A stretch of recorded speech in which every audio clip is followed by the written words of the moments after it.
myself Shubhi Sharma and welcome back to Biology Concepts once again. And in today's video, I am discussing on a very interesting and innovative topic, that is immune system. So without any further delay, let's get started. So your immune system is a large network of organs, white blood cells, proteins and chemicals.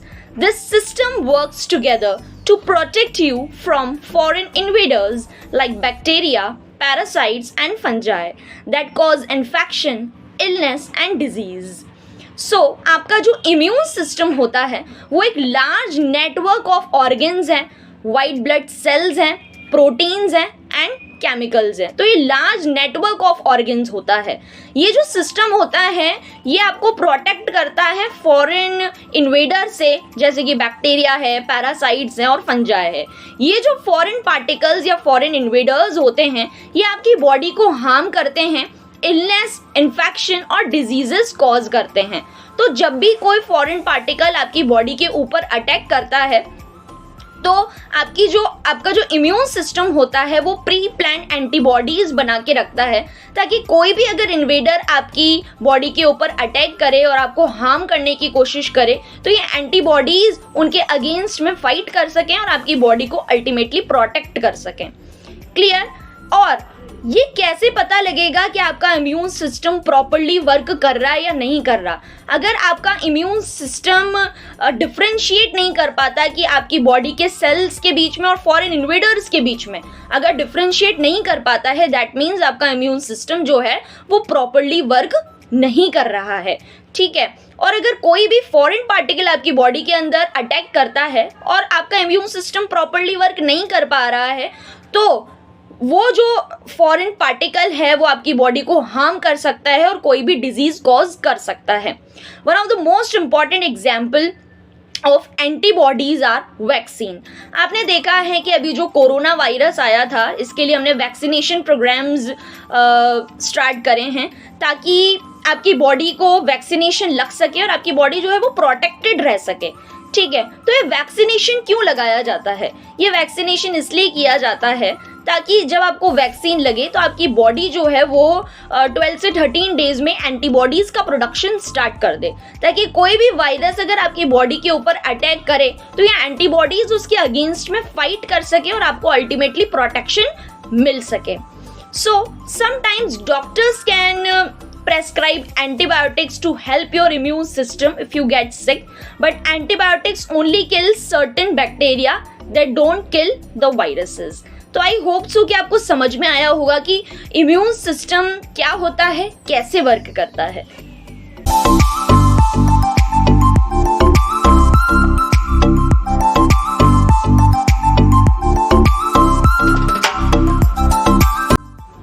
Now we are discussing when your immune system is not working properly.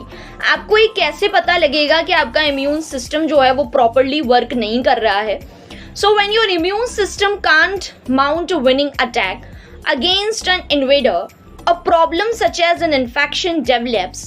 Also, sometimes immune system mounts an attack when there is a no invader or doesn't stop an attack after the invader has been killed. These activities result in such problems as autoimmune diseases and allergic diseases.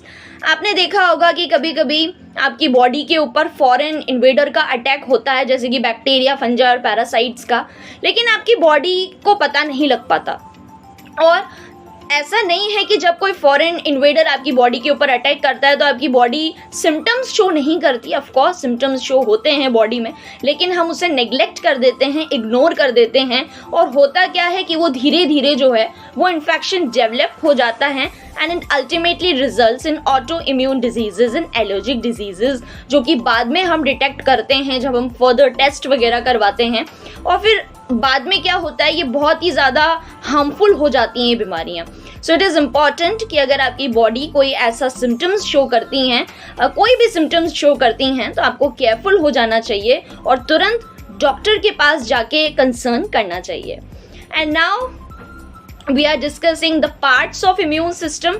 So immune system के parts होते हैं white blood cells, thymus, lymph node, spleen, tonsils and adenoids, bone marrow, mucous membrane, other line defenses, primary immune deficiency disorders, etc.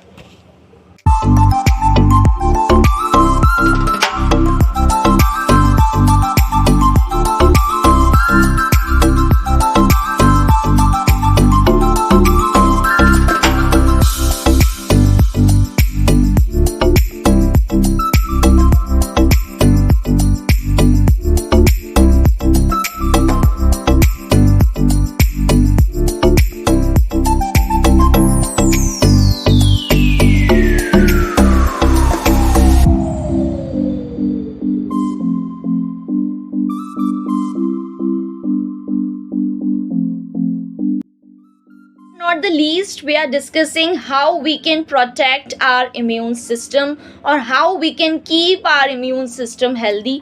कैसे हम हमारे immune system को healthy रख सकते हैं. So, quit smoking, lose weight or maintain a healthy body mass, eat a healthy diet that includes lots of fruits and vegetables, avoid alcohol and use it only in moderation, get enough sleep, exercise regularly, wash your hands often, try to stress less and focus on your body wellness, make sure you are up to date. So these are some of the points that you can remember to protect yourself and to keep your immune system healthy. I hope आपको immune system पे जो भी मैंने information आपको दी है वो आपको समझ में आई होगी.